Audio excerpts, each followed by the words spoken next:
to this Hump Day edition of the Angela Ray Show. I hope that you all have had a great day and winding it down for the rest of the week. So, I don't know how many of you all are Greenleaf fans, but last night was the series finale. And I tell you, I was just getting off the broadcast last night when I realized that it was on. And I was like, oh, I got to tune into Greenleaf. And yeah, so I'd be curious for those of you who are Greenleaf fans, let me know what you thought about the series finale, especially those of you who will be watching the broadcast live. Do me a favor, go ahead and slide into the comments. Let me know, are you a Greenleaf fan? Did you watch the series finale on last night and what did you think about it? Would love to hear from you. I'm excited because they've been kind of teasing us just a bit that there may be a spin-off show. So I'll be curious to know exactly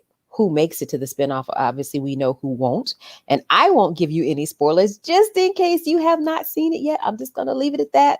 Obviously, we know some people may not make it to the sequel or to the spinoff. So I won't spoil that for anyone who has not seen it. For all of you who are catching the show tonight on the replay, thank you so much for hanging out and supporting the Angela Ray Show.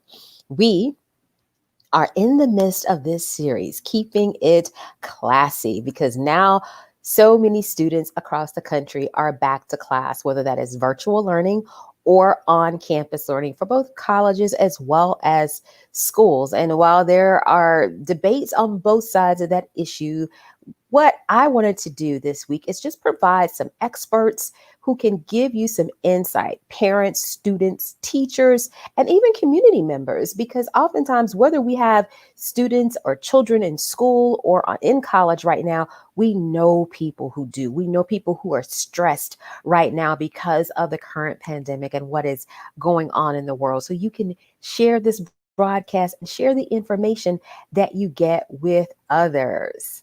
Oh, so okay. Dr. Cooper, thank you so much for being on the broadcast on tonight.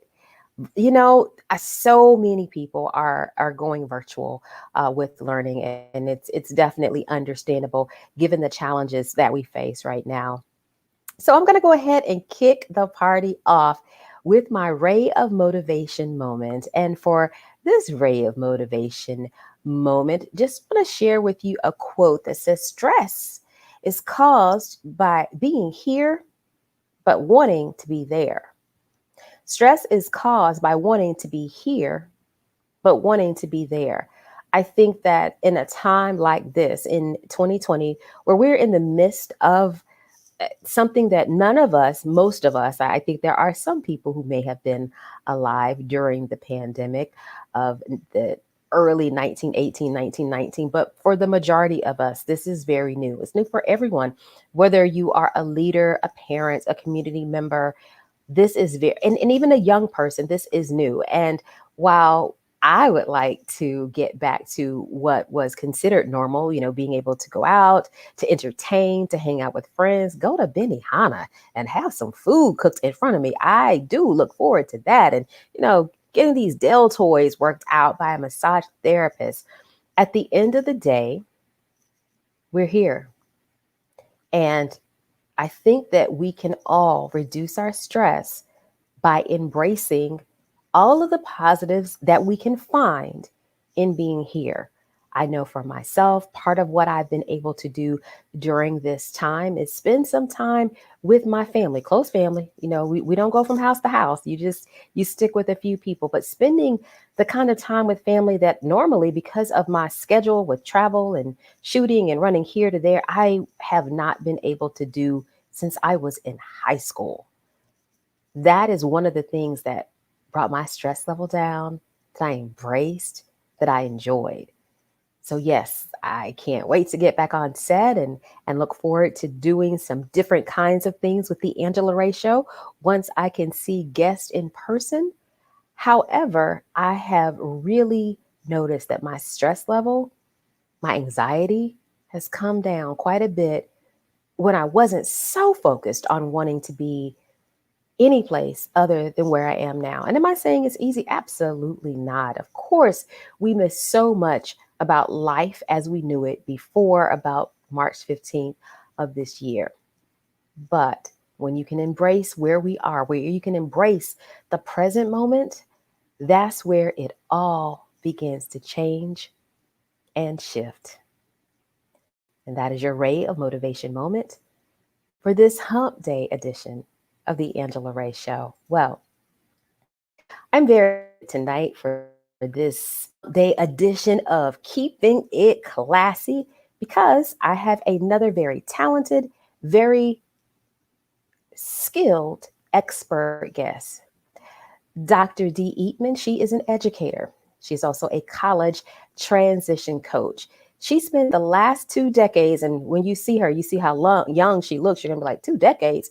But she has spent the last 2 decades working in education with students who are often going through the change and navigating that transition to college from one part of life to the other. And based on that experience, Dr. D encourages students to take ownership of their college experience. She also has released her first book, College Ready 101. It's a quick reference manual for the successful freshman year. And she is a graduate of multiple universities. And I'm so excited to have her here on the Angela Ray Show tonight. So please help me welcome Dr. D. Eatmon. Dr. D, thank you so much for being on the show tonight. Thank you for having me, Angela. It's my pleasure. So you have that Aggie pride, you got that Tar Heel pride, and you have that NC State pride. You've been to three of the major universities throughout North Carolina.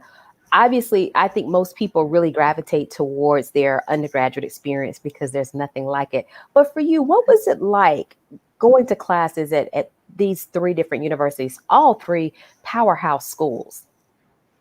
Well, North Carolina A&T State University is an HBCU, and that is the main reason why I chose it. In addition to the fact that I was going into the engineering program, and we produce the most Black engineers in the country, and that was something I felt I needed. That was an environment that I wanted when I graduated from high school, and not only was it a smaller university than the other two I attended, there was also a cultural difference as well. I believe for me, that was what I needed to be able to create a solid foundation around the learning piece, as opposed to some of the other challenges that come with transitioning to college when you're at a predominantly white institution. That was just my personal choice. I know people who've gone to both and they've had, varying experiences. But I will say when I got to North Carolina State University, it was a much larger institution. So that was one of the main changes, is that my classes were a lot bigger. And then because it was a predominantly white institution, there were fewer minority students in my engineering courses, specifically in the master's courses that I was taking. However, because I felt really good about the foundation that I received from A&T, I was able, after a little bit of another transition, I was able to connect with other students on this common ground of being engineering majors, and I was able to kind of figure out what I needed. The bigger challenge for me in attending the University of North Carolina at Chapel Hill is that I switched from engineering, to education. And so while I'd learned how to navigate a larger institution, I had not yet learned how to navigate the world of education. So for me, that was the bigger challenge, being on the campus at UNC. But again, after another transition, and connecting with people, faculty, and staff, I found that I was able to, figure that one out as well. Speaking of transitions, we're all in this transition of life during the pandemic. How have you spent the downtime of the past 3, 4, 5 months? Well, actually, I am a high school teacher by day. So that was my primary focus during the pandemic. At the beginning of the pandemic, I actually teach in a program that was virtual prior to the pandemic. Mhm. So my day-to-day operations didn't change. However, I did have to recognize that my students were now in a very different environment. And instead of learning from school, they were learning from home. And at first, because we all thought it would be, 2, 3, 4 weeks max, everybody was kind of excited about it, and it was a new thing for everyone to do. But after about 5 weeks, my students were over it. They wanted to get back. High schoolers are very social people, and they wanted to get back into that environment. And I could tell that the energy was starting to dwindle. So I had to come up with more projects and things, for more activities for them to do, to keep them kind of mobile and moving, as opposed to just sitting in front of the camera and listening to me speak, and kind of doing a back and forth question answer situation. So it worked out well, but I did have to adjust the activities that we had for the class. And then I spent a little time thinking about how Tassel to Tassel can best serve students, because while we do focus primarily on entering freshman students, I recognize that the seniors that I was going to attempt to work with were suffering from a sense of loss, right? They didn't get their formal graduations, they didn't get their proms, they didn't get all of these things that we consider rites of passage. So I also began thinking about how could I best serve those students as they leave high school so that they will be better prepared to receive the information that I have for entering college. Speaking of tassel to tassel, describe what you do on a day to day basis or week to week basis when you're working with students with tassel to tassel. So Tassel to Tassel is a college navigation company. And so we work with entering freshmen to make sure that they know how to move and operate in their new environment. There are still a large number of college students in this country who are first generation, so they have no idea of what to expect when they get to college. A lot of the focus on college readiness when you're in high school is on standardized testing and applications and making sure students have the grades and activities to make them eligible for college. What Tassel to Tassel works to do is to make sure that students, one, know what to expect of college and they know what's expected of them.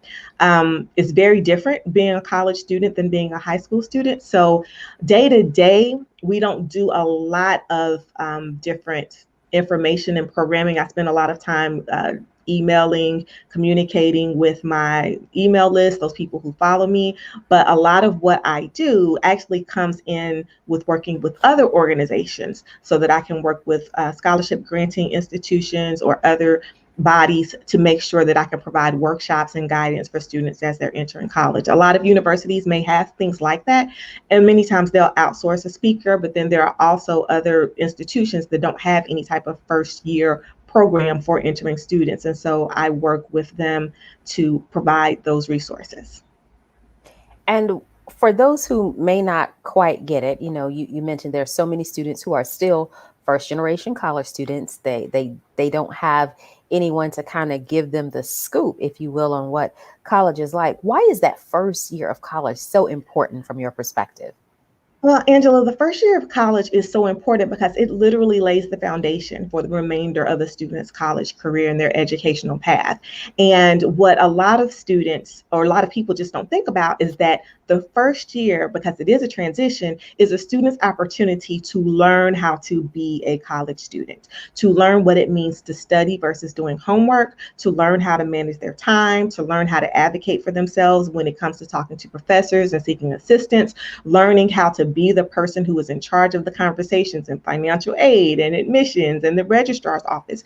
And a lot of those things are the things that can make or break someone's freshman year. It's not necessarily about their intelligence or about their ability to be able to learn the material. It's about the decisions that they make and the way that they move throughout that system. And students who can move throughout that system better are also better able to be students when it's time to be a student. And so I try to help entering freshmen understand what does it look like to be a college student when I don't have classes back to back from 8:30 in the morning until 3:30 in the afternoon. What does it look like to be a college student when I have received my first C and I know there's something that needs to be done, but I don't know how to manage these feelings that I'm having. These are the things that Tassel to Tassel does, because there are statistics about whether or not you can predict the student's likelihood of graduation based on how many credits they successfully complete during the freshman year. So I work with students to make sure they complete as many of those credits successfully as possible, because that can then set their trajectory.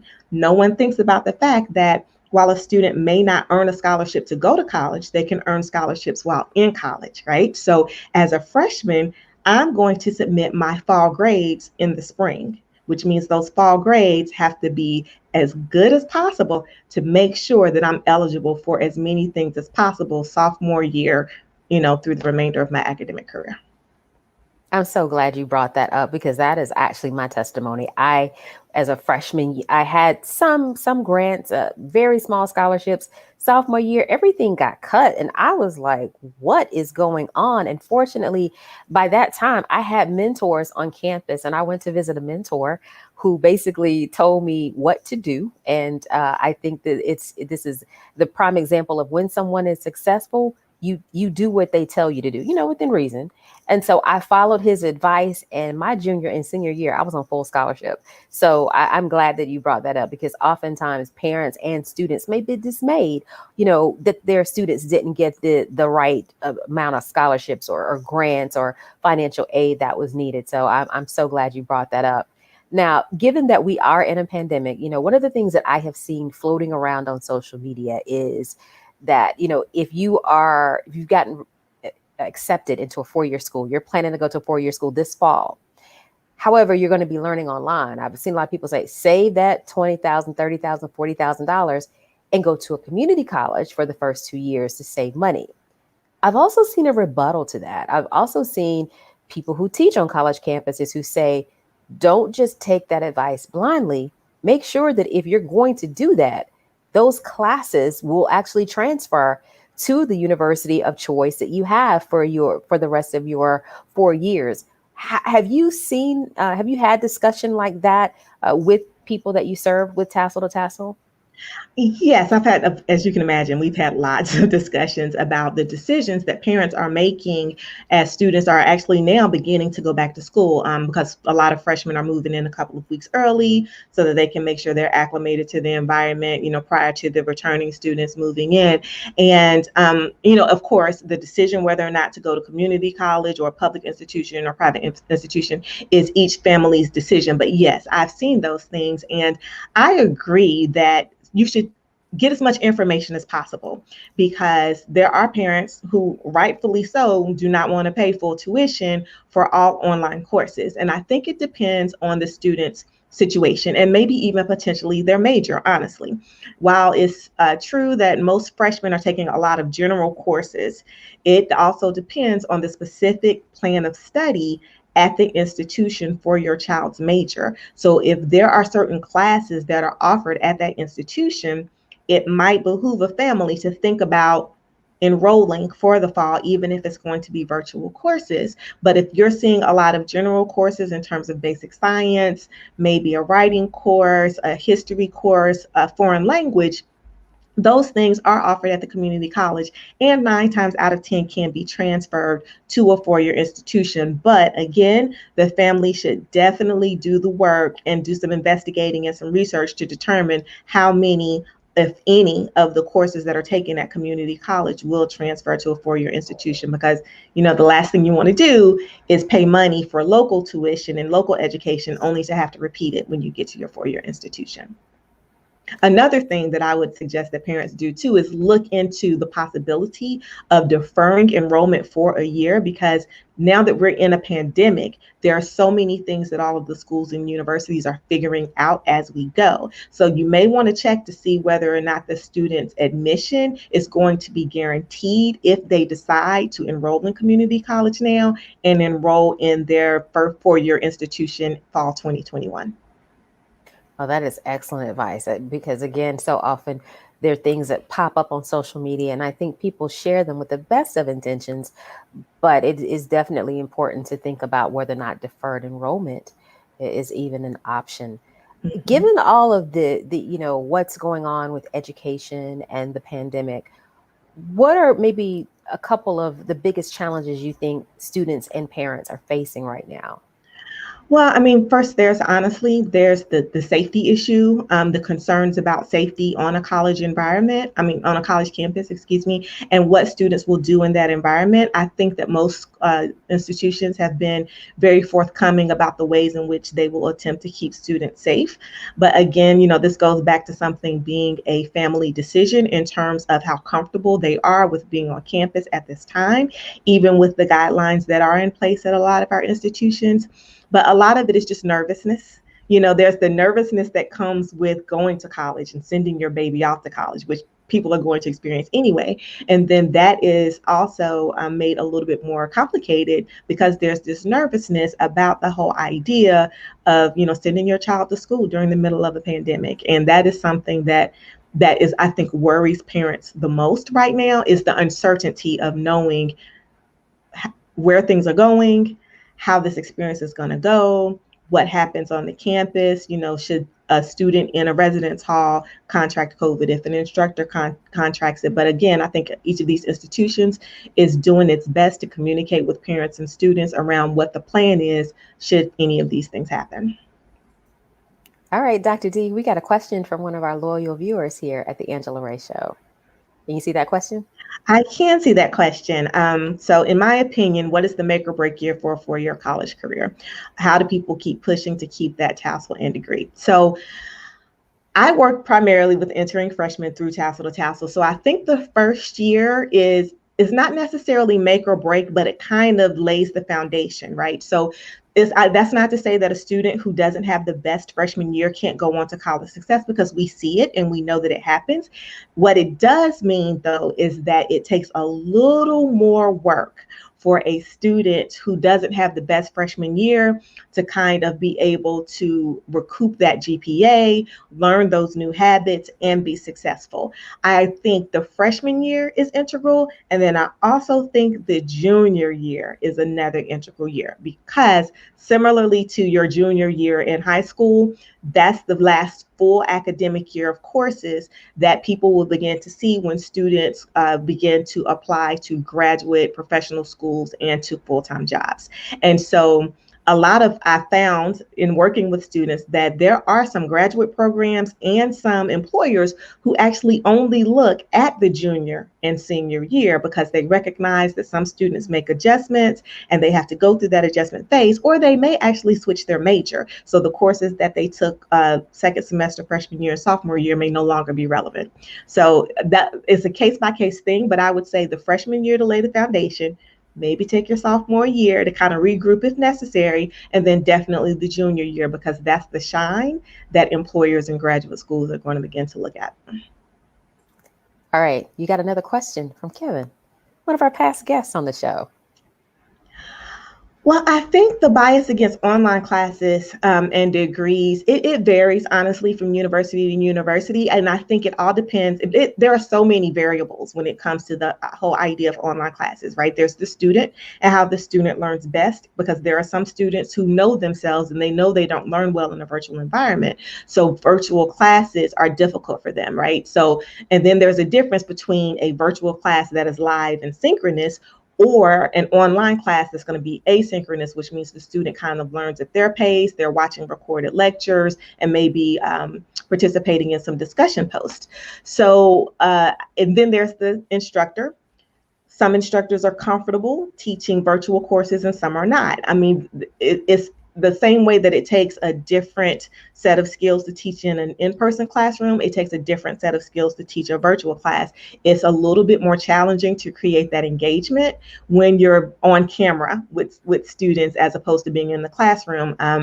I've taught high school and college, so I am accustomed to walking around my classroom, to circulating, to being in the physical space where if I see, a furrowed brow, I can try to figure out what's going on with my student. I can read expressions as things are happening in my classroom. And that was an adjustment that I had to make. I'd been in the classroom for years, but I had to make that adjustment when I began teaching my virtual class, because it's different. I can't see all my students on Zoom when I'm teaching them. And so I have to learn to ask more questions. I have to be more engaged. I have to check back through emails and through lots of different things that aren't necessary when I do it in person. So while I understand there is a bias, I can't say that it is completely justified, because a lot of times everybody's experience is different. And just like with in-person teaching, if you're with a teacher who's a first time online teacher, you might not have the best experience. The same way, if your sixth grader has a first year teacher, they may not have the best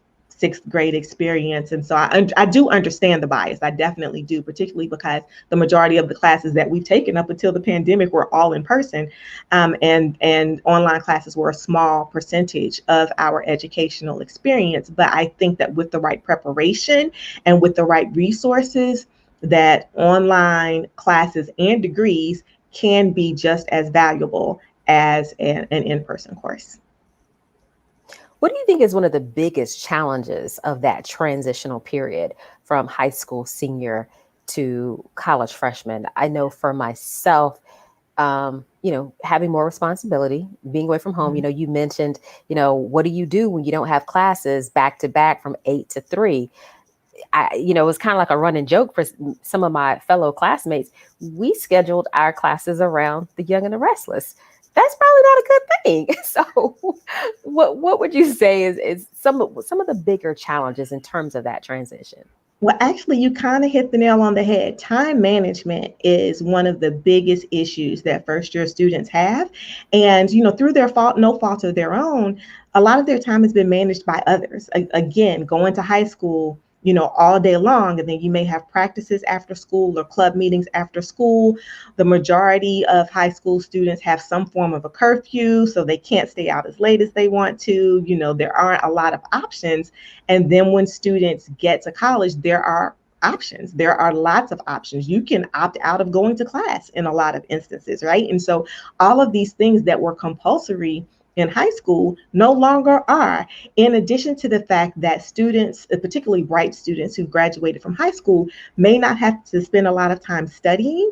And so they'll find that when they are studying for their college courses, they haven't always blocked off enough time to study and prepare for their assessments, right? So if they've been able to prepare for a test in 30 minutes in high school, and now it's taking 2 hours and 30 minutes, maybe the 45 minutes that they set aside to study will no longer work because they need to put in a little bit more time. So not just that, being able to balance responsibilities. I could tell you a lot of stories about students who were amazing students. They were athletes, they were club presidents, they did all of the things in high school, and they attempted to replicate that identity as college freshmen, and it didn't go well because it's harder to do that when they are now completely in charge of their entire schedule, in addition to the fact that the things they used to do, like studying, now have become a little bit more challenging.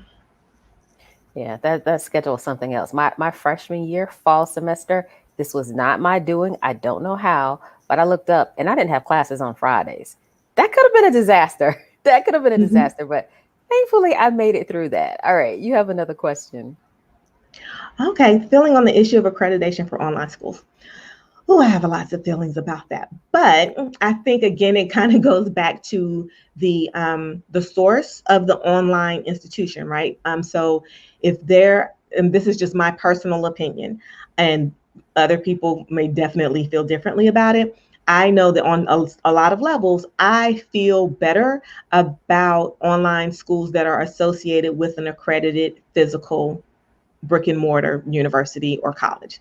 I'm not going to lie, that is my personal bias, right? But that's not to say that there aren't other institutions, because I think one of the things that this pandemic has taught us is that we have to think differently about where our resources come from. And so I think when it comes to accrediting online schools, I think we have to look at the bodies that are offering that accreditation. And so every region has an accrediting body that will govern whether or not a particular college or university meets the criteria for being accredited. And so I think if we look beyond whether or not a program is online and we begin to look more closely at those accrediting bodies, I think that will make us feel better about whether or not someone chooses to attend an online school.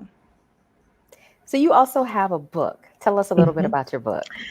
Yes, so I wrote College Ready 101 as a handbook, honestly, for freshmen. So Tassel to Tassel came about when I was teaching freshman courses, and I started noticing the things that were happening with students, despite the fact that the school where I taught had a first year seminar. I kept seeing students kind of hitting these same pitfalls year after year.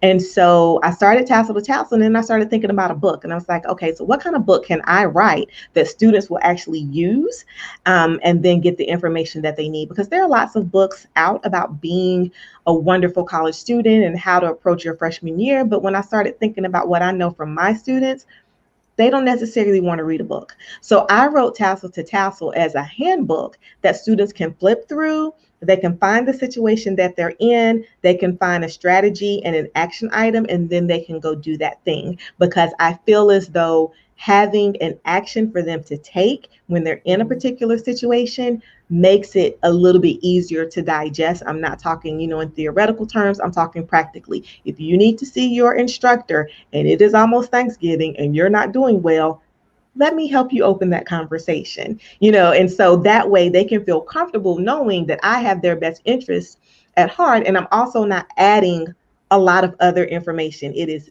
full, it's got 50 bullet points. Each bullet point is listed. I explain why that bullet point is important, and then I give the students an action item so they can immediately take off and do what they need to do with that information. All right, we got another question from Kevin. What are my thoughts on early college high schools and how can we best help these students transition from middle school to college by way of high school? That is a wonderful question. I love early college high schools. I think honestly, the more prepared a student can get for college while they're in high school, the better, right? So we have a lot of dual enrollment programs. The students get to earn credits. They get to earn college credit while they're still in high school. I'm all for it. I love it. The thing that I would like to see a little bit more of, and it's hard to do when students are in high school, is that time management piece. Because the time management piece then becomes a thing for a student who, while they may be a chronologically a first year college student, they may have sophomore or junior status, right? So the things that they are dealing with during their transition aren't general courses anymore. They're into their major courses. They're into the things that their employers and graduate schools are going to begin to look at. And so I would like to see a little bit more incorporation of the independence and the habit forming and the time management. And it is tough to do in a public school setting because even though they may be taking college courses, they're still kind of on that, hey, I'm going to dictate your schedule from 8:30 until 3:30 or 4 type of regimen. So that's the thing that I've noticed with some students who've been early college students is that while they may have the academic preparation and they may have the courses under their belt, they still have to deal with the transition from being in a space where someone else is managing a lot of their time to being in a space where they now have to manage that time themselves. Awesome, awesome, awesome. Well, any final thoughts as we begin to wrap up for tonight?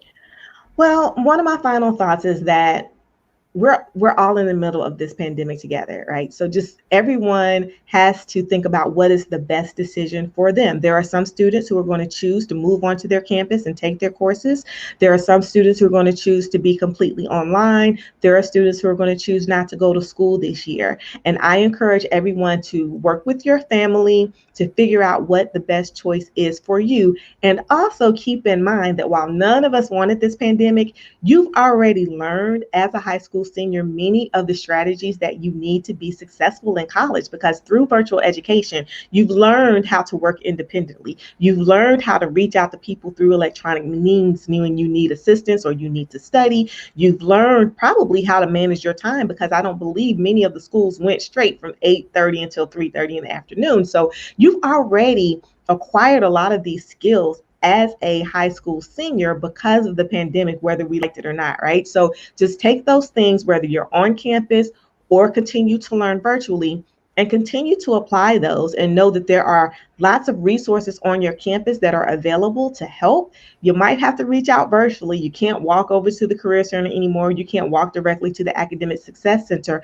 but those resources are still available and you just have to access them through virtual means. And so while you're doing that, know there's a learning curve and there are lots of people to help you. There are people on your campus who can help you. There are organizations like Tassel to Tassel. I'm in a group of women, Black women who are also in the educational space, and they are full of resources in terms of books and writing and all of these different things. And so use the skills that you've already acquired during the pandemic to continue to be successful as you move into this virtual space for college. Well said. Well said. Well, Dr. D, thank you so much for taking time out of your schedule to share with us. If you all are interested in getting more information, please connect with Tassel to Tassel on Instagram as well as Facebook. The handles are scrolling at the bottom of your screen. and share this information, especially if you know a family, a friend, a neighbor, a former coworker, someone who has a first year student, because again, these are uncharted territories, and the more resources we have to make decisions, the better. So, again, thank you, Dr. D, for being with us tonight. Thank you so much for having me. I enjoyed it. Have a great evening. Thanks, you too. All right, that is it for tonight's episode of the Angela Ray Show. As always, I would like to remind you of Ray of Motivation number 54. Cleaning a mirror does not change the person who is reflected in it. Until next time, I encourage you all to go out and be the change. Have a great evening.